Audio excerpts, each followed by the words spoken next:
¿Podemos leer en alguna medida una región del cerebro y predecir algo? ¿Pueden controlar nuestras mentes? Es un buen producto. Haremos experimentos para alcanzar una mayor comprensión del comportamiento del consumidor. ¿Quieres probarlo? Claro. ¿No es una especie de detector de mentiras?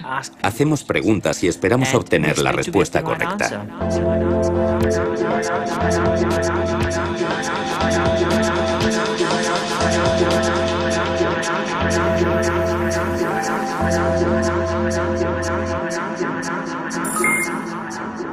En la actualidad, el marketing está sufriendo. Miles de millones, cientos de miles de millones de dólares se están gastando en todas partes en marketing.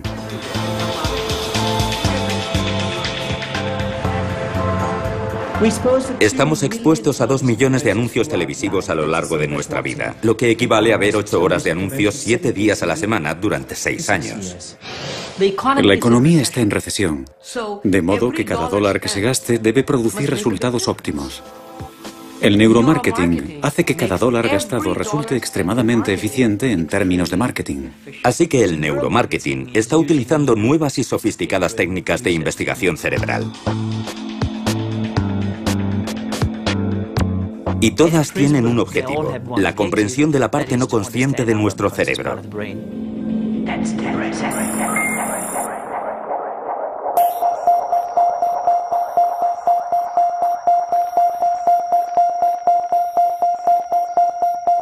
La comprensión de nuestro subconsciente está muy bien, pero ¿con qué objeto? Tal comprensión puede mejorar la forma de cuidar de nosotros mismos, pero ¿puede utilizarse también para ejercer influencia sobre nosotros? Estas cuestiones se están debatiendo actualmente en la Asamblea Nacional de Francia. Los miembros del Parlamento evalúan las cuestiones éticas que suscita la neurociencia, y en particular el neuromarketing. Como investigadores y científicos, estamos obviamente interesados en el cerebro. Lo que constituye una novedad es el hecho de que actualmente los ejecutivos de la publicidad y los creadores de videojuegos están interesados en nuestro cerebro. Hoy día existe una industria de miles de millones de dólares construida alrededor de la ciencia cerebral, mayoritariamente en los Estados Unidos, pero está empezando a llegar aquí.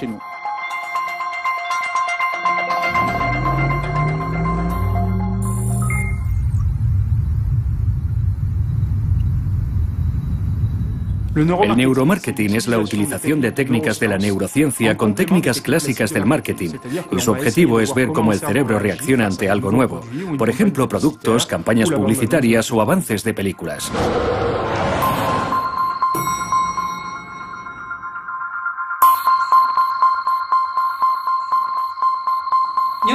El neuromarketing es muy sencillo.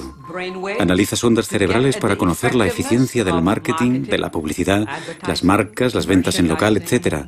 Pero sin hacer preguntas a las personas.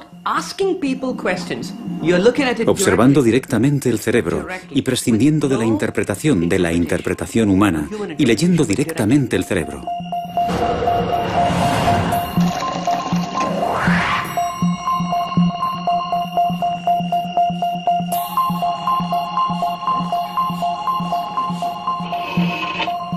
Utilizando la imagen por resonancia magnética funcional, podemos diseccionar zonas del cerebro con una resolución milimétrica.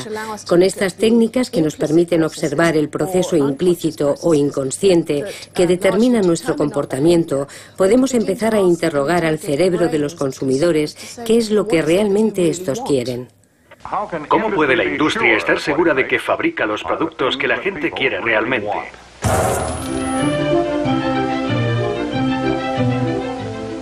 Aquí comienza la historia en el centro de opinión. Estas mujeres están llevando a cabo una investigación.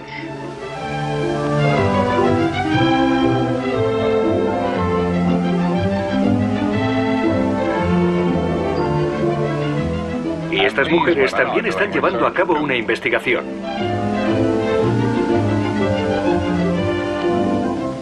Las mujeres que acaban de ver no son investigadoras profesionales.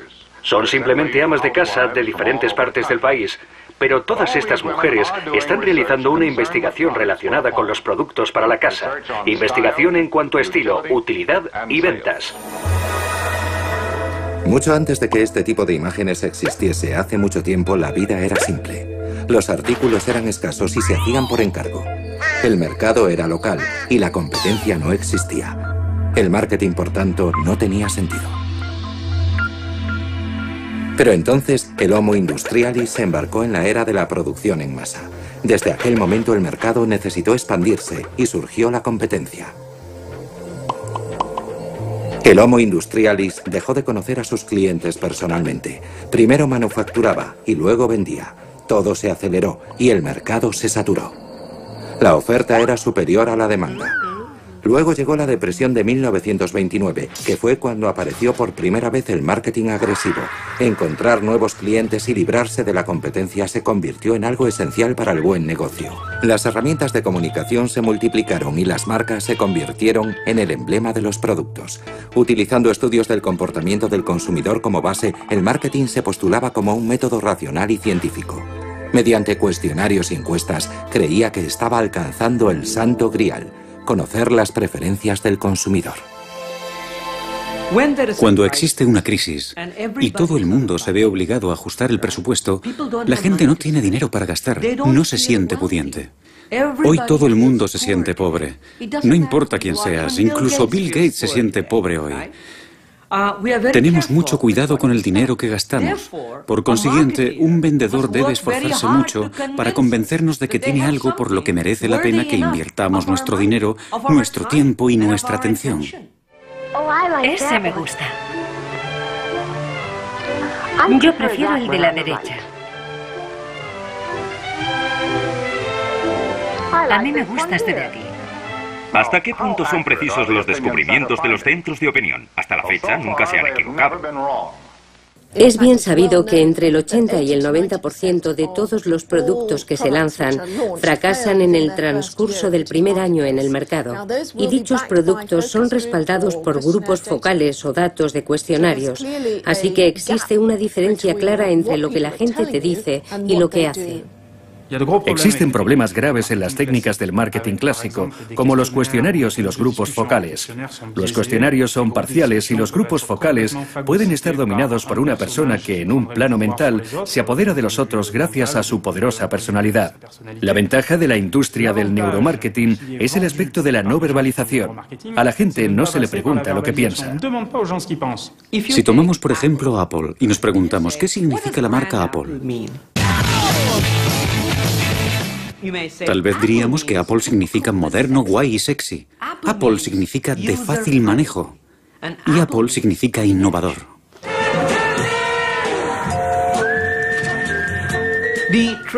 La forma tradicional de hacerlo sería acercarse a alguien y preguntarle: ¿cree usted que es guay, moderno y sexy? ¿Cree que Apple es innovador? Pero en el momento en que yo le hago una pregunta a usted, ya estoy invitándole a dar una respuesta. Si le preguntas a una persona, nunca obtendrás la respuesta correcta. Por eso nosotros la buscamos en lo más profundo del subconsciente, donde está realmente impresa la marca. A los miembros del jurado se les pide que tengan en cuenta una serie de características diferentes. De modo que hacer preguntas a los consumidores no funciona realmente. ¿Pero por qué? ¿Por qué los consumidores no cuentan la verdad? ¿Mienten? ¿Tienen miedo de confesar sus preferencias? Por ejemplo, ¿el brioche por delante de las judías verdes o el chocolate antes que la lechuga? ¿O es porque en realidad no saben cuáles son sus preferencias?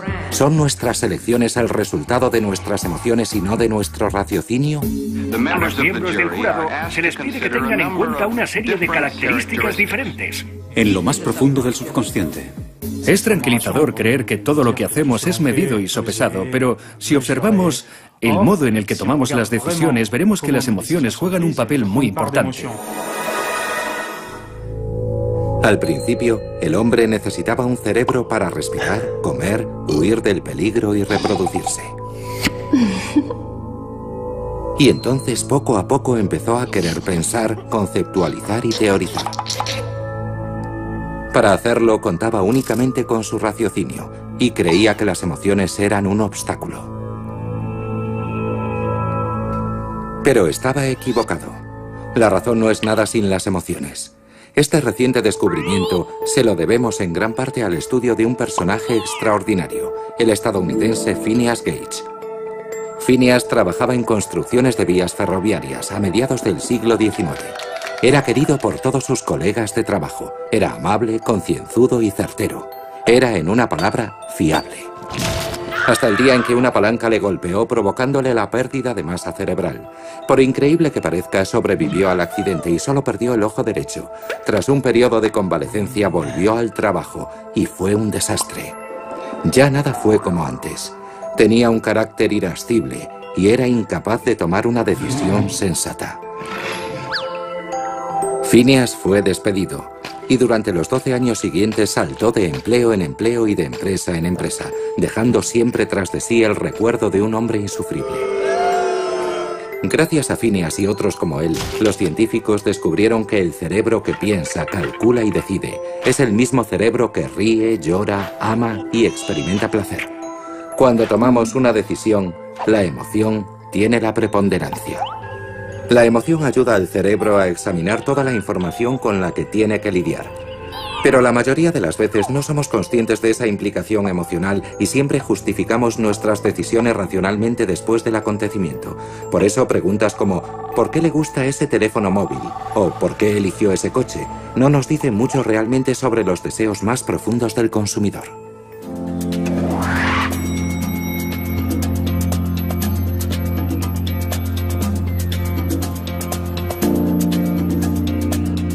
Lo que hacemos cada día es irracional. Lo más curioso es que como consumidores creemos que somos profundamente racionales, pero en un 85% somos profundamente irracionales.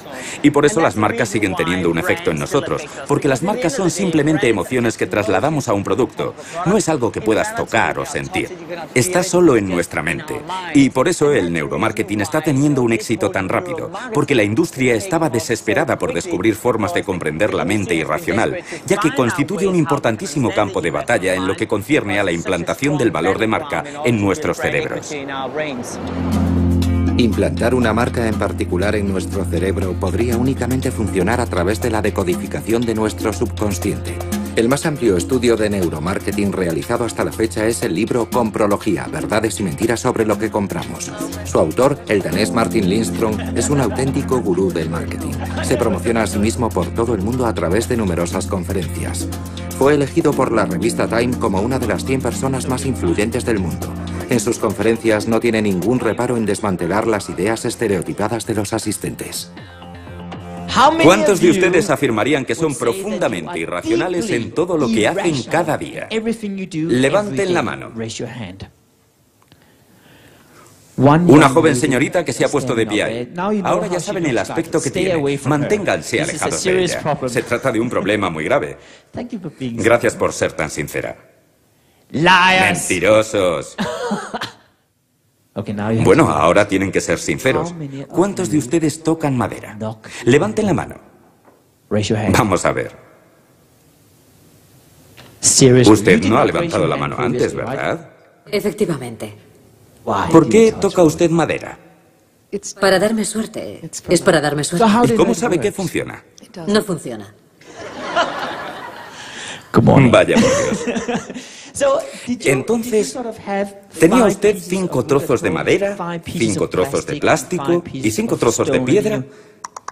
¿Y los tocaba todos para ver cuál funcionaba? No. Somos profundamente irracionales cada día. Nuestras reacciones emocionales son involuntarias, básicamente automáticas. Las emociones están localizadas en la parte inferior del cerebro, el tálamo. El tálamo no se controla conscientemente.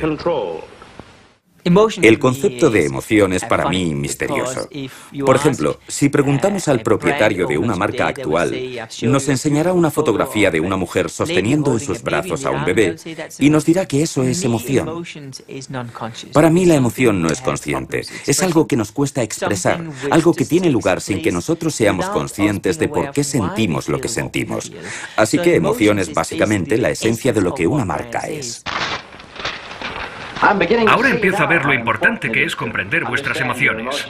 Las emociones han sido totalmente incomprendidas durante los últimos años por el mundo de la publicidad. Y la razón principal es porque no hemos sido capaces de medirlas.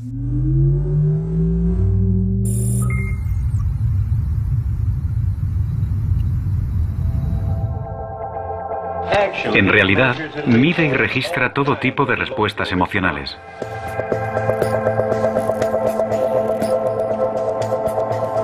Los psicólogos y los científicos llevan mucho tiempo intentando medir las emociones, pero también los directores de marketing. Y la comprensión de aquello que nos mueve interiormente, lo que motiva nuestras elecciones, es lo que las compañías de neuromarketing nos están ofreciendo cada vez más. En este experimento vemos que la temperatura de la piel desciende gradualmente desde la marca 80 en el gráfico hasta cerca del 65.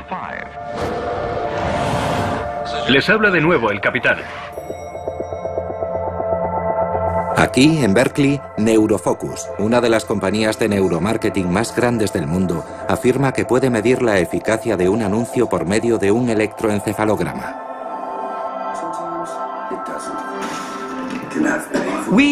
Observamos las ondas cerebrales y tenemos 64 sensores. Cada uno de los sensores monitoriza el cerebro 2000 veces por segundo. De modo que en un segundo obtenemos 128.000 puntos de referencia. Imagínese lo que obtenemos en 30 segundos, lo que obtenemos en un minuto. Miles de millones de puntos de referencia, ¿verdad? Con esto medimos 3 parámetros, solo 3 parámetros, con enorme precisión. La precisión. Ser precisos es muy importante para nosotros, porque somos una compañía de carácter científico.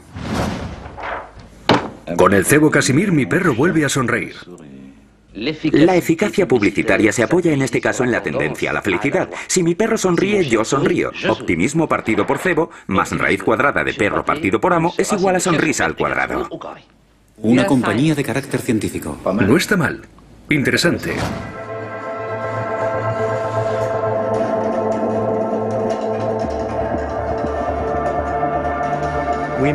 Medimos sus ondas cerebrales en respuesta a un anuncio de 60 segundos.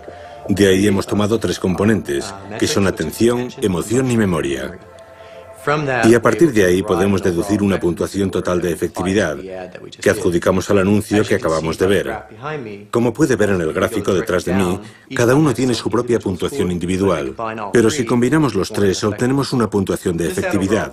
La puntuación total es muy buena. Entre los 3 componentes tenemos atención, que es muy alta. La atención es el más fácil de capturar, por eso es siempre alta. Pero el perfil emocional sube y baja constantemente, y eso es lo que nos interesa. Si una persona muestra una emoción muy alta, puede producirse agotamiento, se cansa del anuncio enseguida. Por tanto, que suba y baje es muy bueno.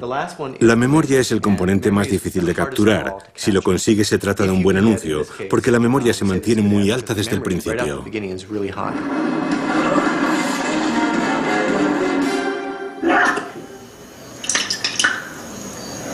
De pardo malo.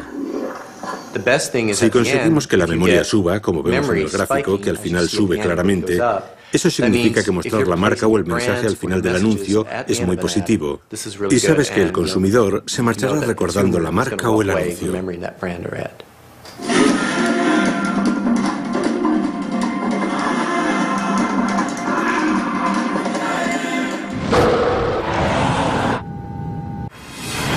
De modo que lo que les interesa a las compañías de neuromarketing es nuestra memoria. Pero ¿qué dicen los científicos acerca del modo en que funciona la memoria? ¿Es realmente tan sencilla de decodificar? ¿Y el hecho de recordar un anuncio garantizará realmente que alguien compre el producto? Hola, soy Fabio Babilone.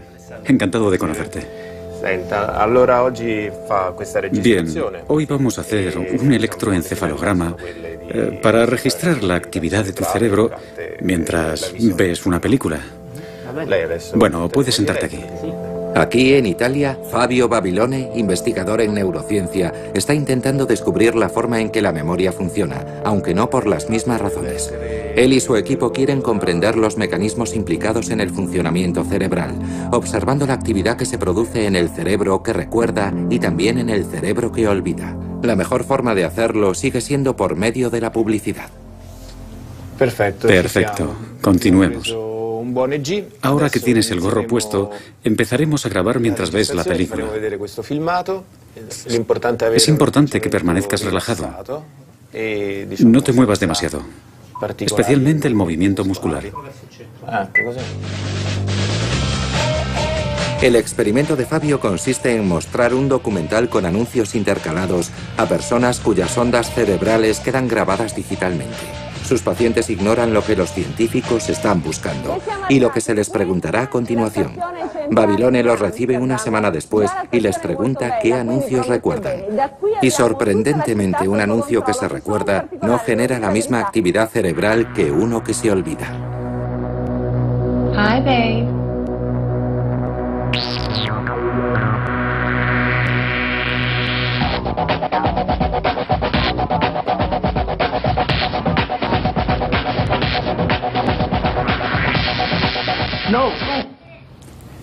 Hemos realizado este estudio con 20 personas. Los resultados de estos experimentos muestran que cuando estamos mirando algo que vamos a olvidar, la actividad cerebral está bastante diversificada. Cada zona del cerebro se comunica con zonas circundantes. Para explicarlo de una forma más gráfica, es como si cada zona del cerebro hiciese una llamada telefónica a las zonas circundantes. Diga. Así que esta zona hablará con esta, pero no con esta. Otra zona hablará con esta de aquí, pero no con esta. Cuando vemos anuncios que dejan una huella en nuestra memoria, los resultados muestran que las diferentes zonas del cerebro hacen llamadas de larga distancia, por así decirlo.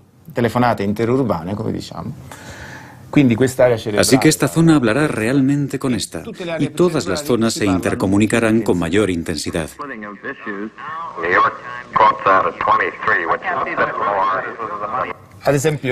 En los ejemplos que hemos visto, la habilidad para recordar no está necesariamente vinculada a la necesidad o deseo de comprar el producto. Por ejemplo, yo estoy seguro de que todos recordamos anuncios malísimos y productos que no tenemos intención de comprar.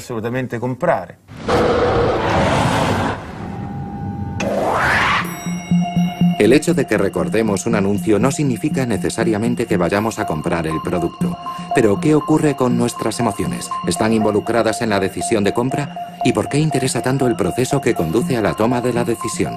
Porque sin ser conscientes de ello empleamos tiempo tomando decisiones.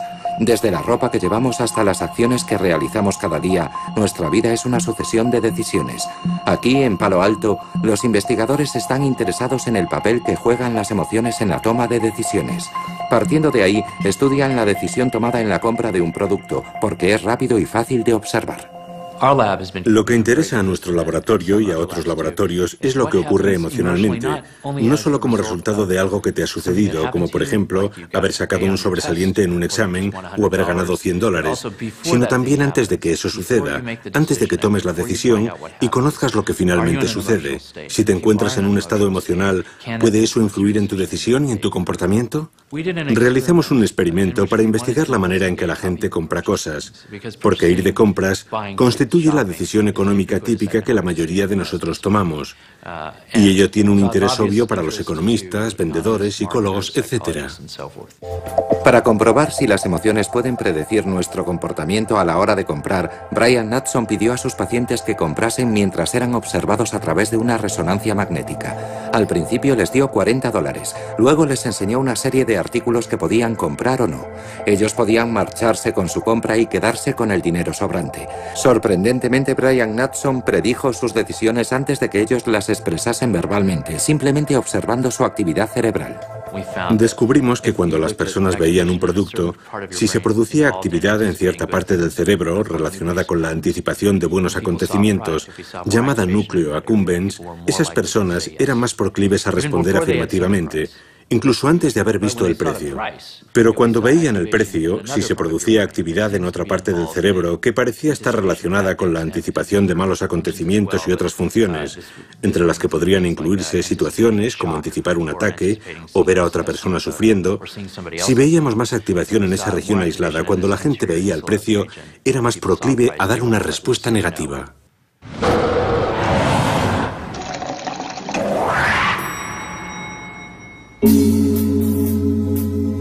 La emoción producida por un anuncio de televisión, el recuerdo, son ahora criterios que pueden medirse.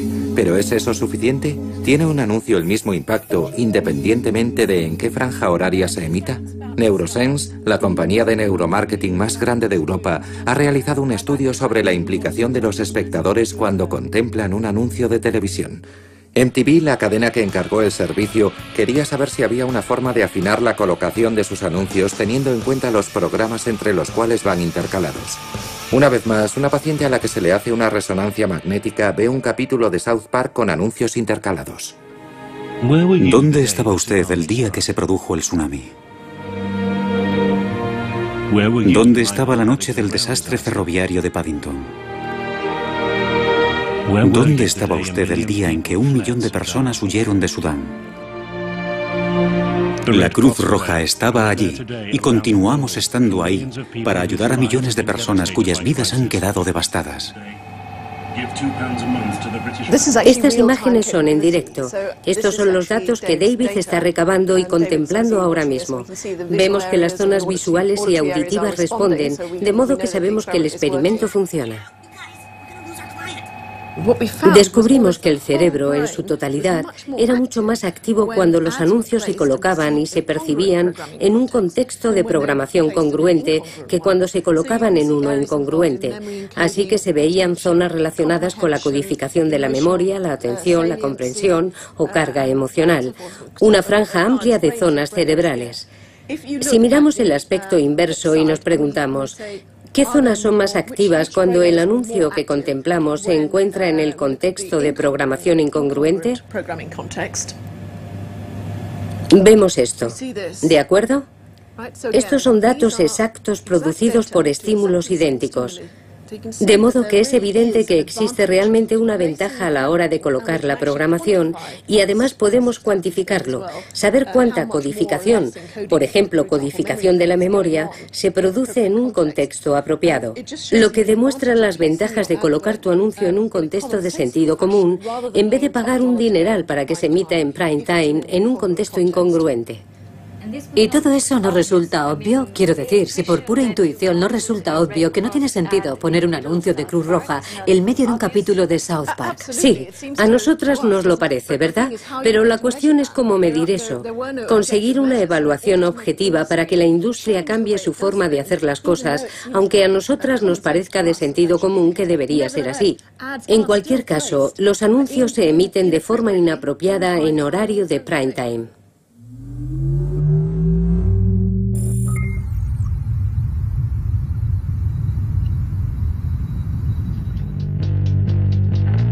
Usted y yo estamos expuestos a 2 millones de anuncios televisivos a lo largo de nuestra vida, lo que equivale a ver 8 horas de anuncios televisivos, 7 días a la semana durante 6 años. No podemos recordar todo eso. De modo que para poder sobrevivir necesitamos seleccionar. Ahora sabemos que nuestro cerebro hace esa selección por nosotros. Si no lo hiciese, estallaríamos. Así que lo que recordamos son cosas que están en contexto, que son relevantes para nosotros. Las cosas que están fuera de contexto son borradas de nuestro cerebro, de modo que el 99% de los anuncios que vemos están fuera de contexto. Esa es la razón por la que no funcionan y por la que nos sentimos disgustados como consumidores. Se trata de un signo alentador. Nuestro cerebro, que ha resultado ser bastante inteligente a fin de cuentas, es capaz de discriminar la enorme masa de publicidad que nos rodea. Sin embargo, pese a su capacidad para ser selectivo, lo que busca es la seguridad. Y aquí fue donde Lindstrom hizo un descubrimiento sorprendente. Los sentimientos de pertenencia a una comunidad funcionan en nuestro cerebro con respecto a las marcas, igual a como lo hacen respecto a la religión. Para apoyar este argumento, Lindstrom recurre a la opinión de un sacerdote.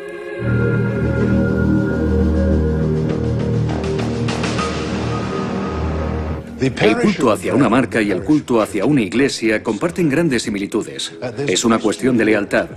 La gente que toma una determinada decisión experimenta un agradable sentimiento de lealtad, porque independientemente de la decisión que tome, siente que es el reflejo de una verdadera preferencia. Y eso les hace experimentar un sentimiento de bienestar, de plenitud. Hay una estrecha relación entre una marca en el sentido religioso del término y una marca en el sentido comercial. Existen connotaciones no solo psicológicas, sino también espirituales.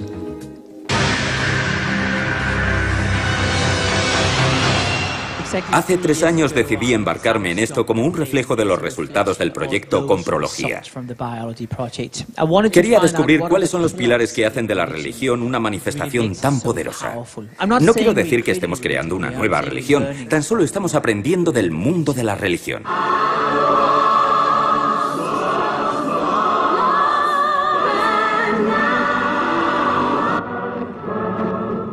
Cuando tomamos como punto de referencia marcas como Apple, Harley Davidson y la fe cristiana, observamos una gran actividad en la región central del cerebro, donde se localiza el sentido de la pertenencia, la zona del temor, mucho temor, pero un sentido de la pertenencia muy acusado.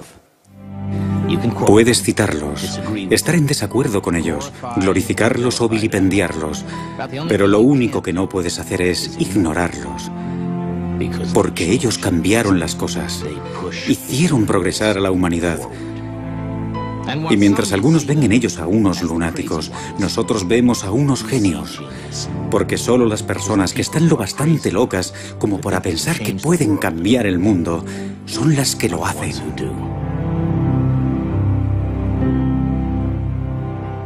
Sin embargo, cuando estudiamos marcas como BP o Microsoft, en comparación con estas otras, la actividad que observamos en el cerebro es prácticamente inexistente.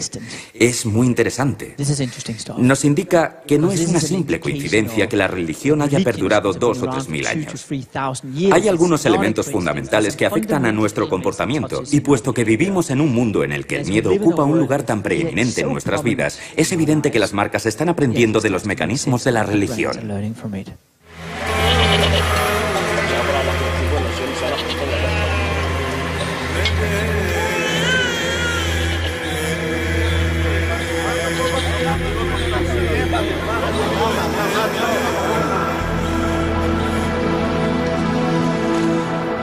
What, Moses? We are fucking lost.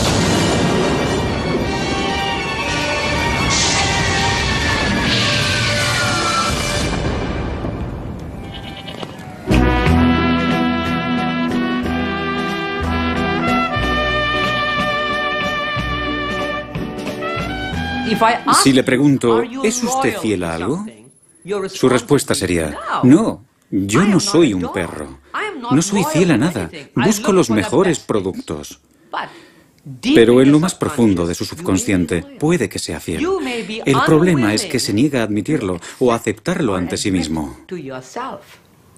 Guardó un joven. Así que en lugar de preguntárselo directamente, le digo, escuche, voy a mostrarle una serie de palabras que aparecen y desaparecen de la pantalla en un intervalo de medio segundo. Algunas de las palabras tienen un punto rojo y otras no. Su trabajo es encontrar las palabras que tienen un punto rojo, y lo que ocurre es lo siguiente. Cada vez que en la pantalla aparece una palabra con un punto rojo, su cerebro reacciona diciendo, ajá, ahí está, la palabra con el punto rojo.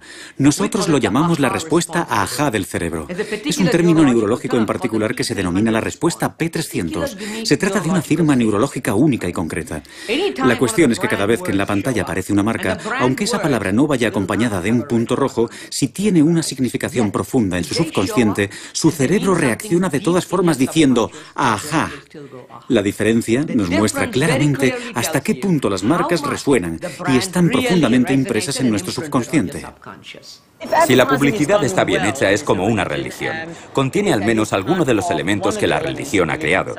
La religión se apoya sobre 10 pilares, todos ellos muy poderosos, y uno de ellos es lo que llamamos evangelismo. Podría decirse que la publicidad es como la máxima expresión del evangelismo. Es como cuando uno va a la iglesia, y espero no ofender a nadie si digo que una iglesia es como una tienda de marca, solo que su logo tiene forma de cruz, y eso tiene un poder inmenso. Una iglesia nunca llegaría a estos extremos. Sería una forma demasiado excesiva de publicitarse. La iglesia prefiere el boca a boca, porque es un sistema publicitario más auténtico. Pues resulta que las marcas están empezando a hacer exactamente lo mismo ahora. Me gustan porque son muy... ¿Cómo diría yo? Son muy untuosos, ¿sabe? No, prefiero mis Danone. ¿Puede un consumidor fiel ayudar a promocionar una marca? Es posible. Pero mientras las marcas recurren a la fidelidad para promocionarse, ¿qué clase de estrategias pueden utilizar los organismos públicos para hacer llegar sus mensajes preventivos al público? Para disuadirles de fumar, por ejemplo. Lindstrom constató con sorpresa dos cosas: que los mensajes del estilo "fumar mata" son inefectivos y que el sexo no vende.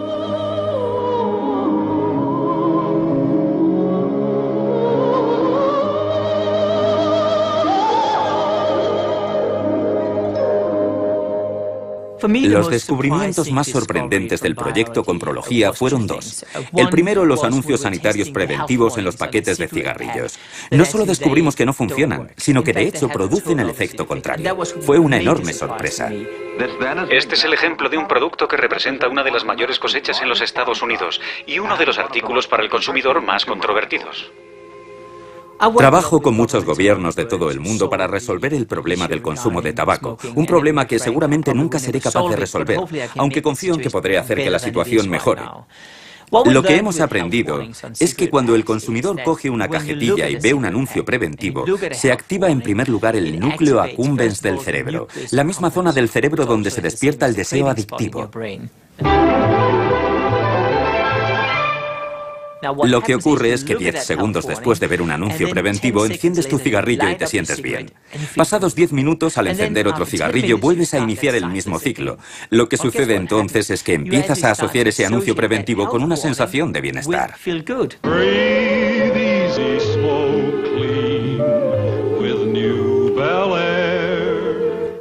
Lo que queremos conseguir es invertir ese proceso, desconectar el vínculo que existe entre el anuncio preventivo y la sensación de bienestar. Y la forma de hacerlo es cambiar constantemente el formato. Un día aparece totalmente en blanco, otro es texto, el tercer día es una fotografía, el cuarto el paquete es completamente rojo. Cambias el color, la forma y el formato para conseguir desconectar constantemente el vínculo entre el principio del efecto Pavlov y el anuncio preventivo. Ese es uno de los consejos que estoy dando. ¿Qué ocurre con el sexo? Un viejo reclamo profusamente utilizado en el mundo publicitario.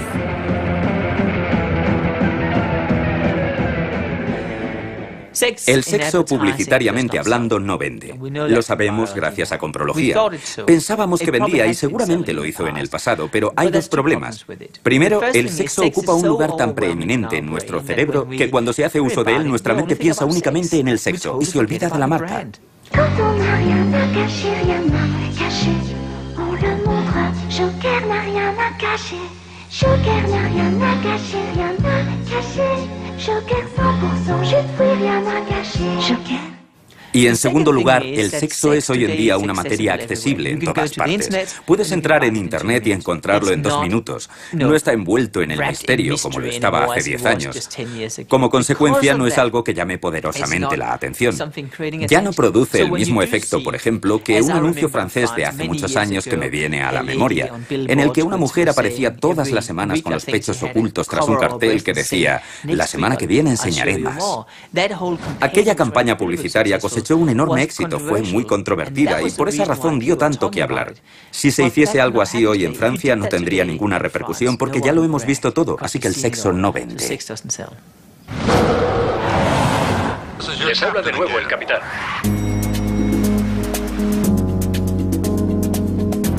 De la misma forma que resulta inútil apelar a nuestro deseo sexual, tampoco es esencial dirigirse a nuestros sentidos. La publicidad no presta todavía demasiada atención a nuestros sentidos del oído y del olfato. La razón de esto, según algunos, está relacionada con la evolución humana. A pesar de tantos años de evolución, aún prevalecen algunos de nuestros instintos primitivos. Parece que esto podría deberse a nuestro cerebro reptil. Algunas compañías, como la empresa Salesbrain, han basado todo su negocio en este argumento. Buenos días. ¿Qué ocurriría si pudiesen crear la percepción adecuada en el cerebro de sus potenciales clientes? ¿Qué ocurriría si pudiesen dirigir su mensaje a la parte del cerebro de sus clientes encargada de tomar las decisiones? ¿Qué representaría para ustedes? Mucho más negocio. ¿Qué representaría para sus negocios?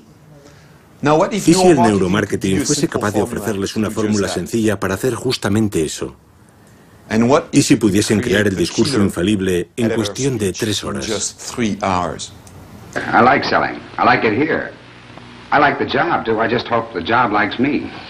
¿Valdría la pena el tiempo que le han dedicado? Sí. ¿Cubriría sus gastos de suscripción a Vistage? Sí, sí.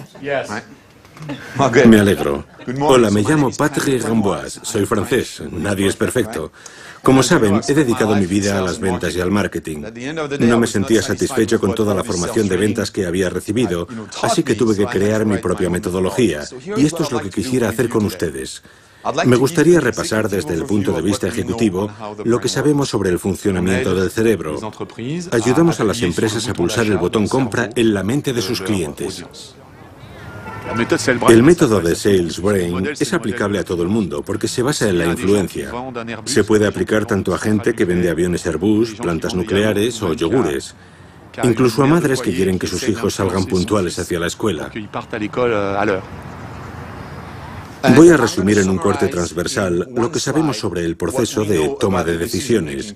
Huelga decir que se trata de una descripción muy simplificada de cómo funciona, pero para el propósito con el que trabajamos en ventas y en marketing es muy efectivo. Esto es lo que los neurocientíficos han descubierto usando imágenes por resonancia magnética y otras técnicas para observar el cerebro. El detonante cerebral se encuentra en la parte superior del encéfalo, en la zona que une ambos hemisferios. La literatura médica lo denomina el viejo cerebro. A veces lo llama el cerebro reptil y otras veces el sistema límbico. Da igual el nombre. Lo importante es que utilizamos la parte más ancestral de nuestro cerebro para tomar decisiones. Y esto tiene sus ventajas y sus desventajas. La desventaja es que decidimos al nivel de un cocodrilo. ¿Por qué? Porque compartimos ese cerebro con los reptiles. Por eso se llama el cerebro reptil. El cerebro reptil tiene una enorme antigüedad, se remonta a 450 millones de años. Es lo que los neurocientíficos llaman el cerebro preverbal. El santo grial del neuromarketing es encontrar una imagen o una historia que desencadene una emoción concreta, un sentimiento de alegría, de tristeza o de culpabilidad, y que dicha emoción desencadene a su vez una toma de decisión. Ese es el santo grial que busca el neuromarketing.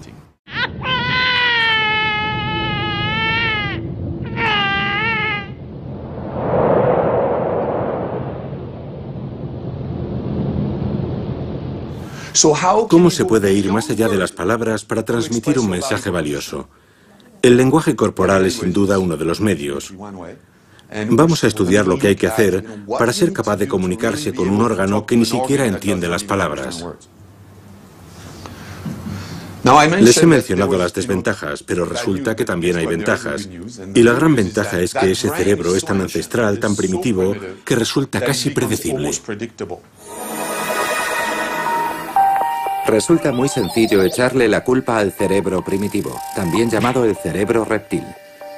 Según una teoría elaborada en los años 60, el cerebro está compuesto de 3 capas.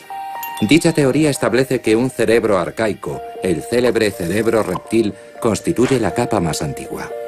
Heredada de los reptiles, esta capa determinaría una cierta dosis de comportamiento reflejo, como la agresividad y la huida.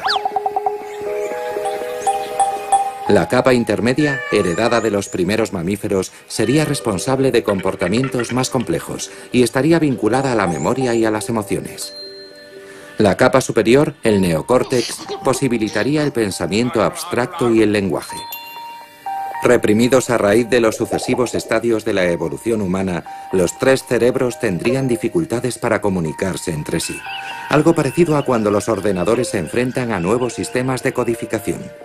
El inconveniente de esta teoría es que se apoya en falsas nociones sobre el funcionamiento y la anatomía del cerebro, y en una imagen falsa de cómo ha evolucionado el cerebro de una especie a otra durante millones de años. En otras palabras, si usted se enfada, no eche la culpa a su cerebro reptil. La sola idea de que puede existir una especie de botón detonador en el cerebro subestima el sistema más complejo que posee nuestro organismo. El cerebro es el órgano más complejo de nuestro cuerpo, tanto en términos funcionales como estructurales. La idea de que tengamos una protuberancia criminal o un botón de compra es completamente falso desde el punto de vista científico, pero es un buen argumento para el marketing. Paul Valéry decía que lo simple es falso y lo que no es simple es inútil. Cuando se trata de vender el neuromarketing, se habla de cerebros reptiles, botones de compra, decisiones inmediatas, contrastes y temores. Por desgracia para los vendedores y por fortuna para nosotros, los consumidores, la decodificación del cerebro es una posibilidad aún muy remota.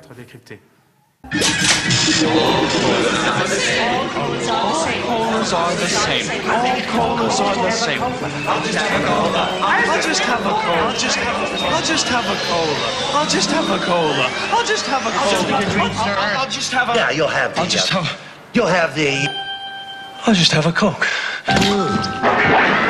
La neurodimensión del neuromarketing estaría entonces por encima de cualquier otra consideración del marketing. ¿Son todas estas medidas útiles? ¿Funcionan o son ideas sin fundamento? Y si funcionan, ¿corremos el riesgo de estar cada vez más influenciados?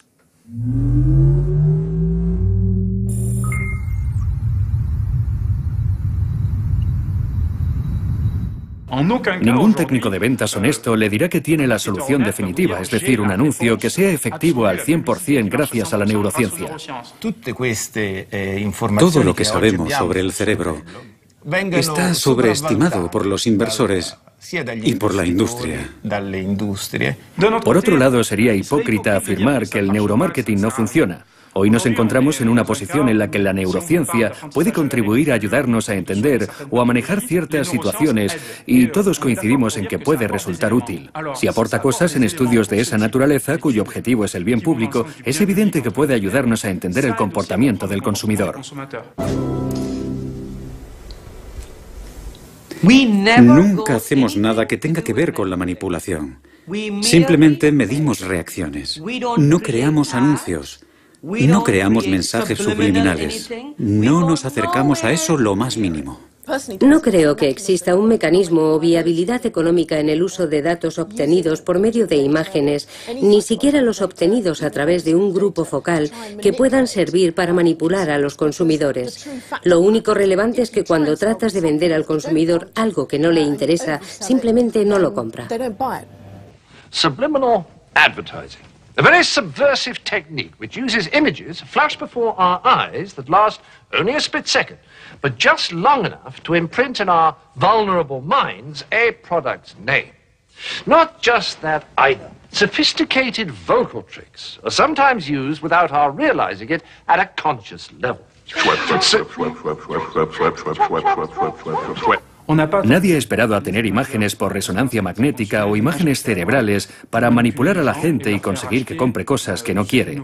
Manipular o influenciar se puede jugar con las palabras, pero todo se reduce a conseguir que los consumidores tomen decisiones que no desean tomar. Es una técnica inherente al marketing o a la psicología aplicada al consumidor. Por eso los especialistas en neuromarketing se interesan por estas técnicas, porque piensan, ahora voy a manipular todos estos ingredientes para ver si el medidor del deseo varía. Es un punto de vista muy simplista de cómo funciona nuestro cerebro. Este es el proyecto perfecto para ustedes. Este es el proyecto perfecto para nosotros. Los gobiernos deberían intervenir y poner límites entre lo que es permisible y lo que se sale de la legalidad. Una vela proporciona luz. Una vela puede incendiar un edificio. Debemos tener cuidado con el uso que hacemos de la vela y no echarle la culpa a la vela. Es difícil controlar las aplicaciones y considero esencial que los científicos asuman su responsabilidad a la hora de hacer públicos sus hallazgos y de comentar el posible uso de esos hallazgos. Creo que la raza humana puede utilizar estos conocimientos para hacer cosas maravillosas. Soy de los que considera que saber más sobre nosotros mismos solo puede ser beneficioso para el ser humano. Creo que ese es el aspecto más positivo para el consumidor. No podemos colocar un botón de compra en el cerebro del consumidor, gracias a Dios. No podemos controlar el pensamiento de la gente ni leer lo que están pensando.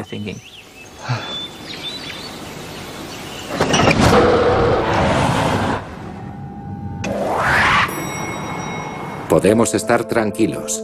La ciencia, y particularmente la ciencia del neuromarketing, tiene sus límites. Nadie va a leer nuestras mentes. Por el momento al menos. Pero, ¿qué ocurrirá en el futuro? Si nos atenemos a los hechos, aquí, en la Universidad de Pittsburgh, el equipo del profesor Marcel Just ha comenzado ya a decodificar nuestros pensamientos. El objetivo no tiene nada que ver con el neuromarketing. Este equipo trabaja principalmente el área del lenguaje, centrándose especialmente en el autismo. Pero ¿qué sucederá cuando otros tengan acceso a sus resultados? En estos últimos años se han podido utilizar imágenes por resonancia magnética funcional para identificar el contenido de los pensamientos de la gente. Empleando nuevas técnicas de computación, técnicas de aprendizaje a través de las máquinas, hemos descubierto la relación entre zonas específicas de actividad cerebral con determinados pensamientos. ¿Cómo te encuentras, Justin? ¿Listo para empezar? Sí. Muy bien, tardaremos unos 5 minutos y medio. Procura permanecer lo más quieto posible. Marcel Just ha desarrollado un programa de software capaz de reconocer palabras pensadas por los pacientes que se someten a un escáner de resonancia magnética. Palabras que el ordenador adivina observando su actividad cerebral. Creo que la palabra es apartamento.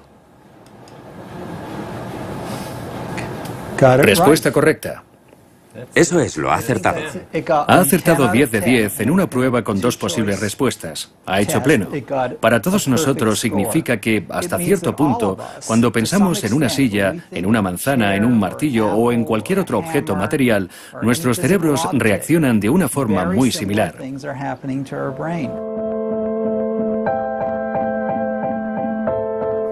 Creo que de aquí a 10 o 20 años no necesitaremos escáneres por resonancia magnética.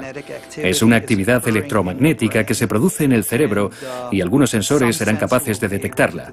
Es muy posible que dispongamos de algún aparato portátil que sea capaz de ver lo que ocurre en el cerebro de una persona. Pasaremos a ser una especie de colonia nudista mental. No sé cómo se podrá evitar el mal uso de ello. Creo que es un nuevo conocimiento realmente maravilloso, pero también estoy seguro de que podrá utilizarse con malos propósitos.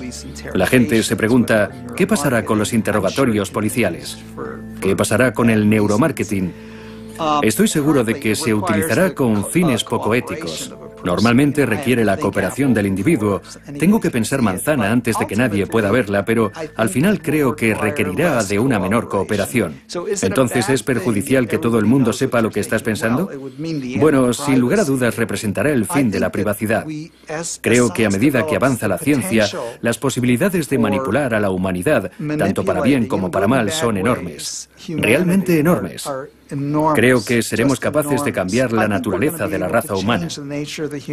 ¿Queremos crear nuevas especies? Creo sinceramente que estaremos en condiciones de hacerlo.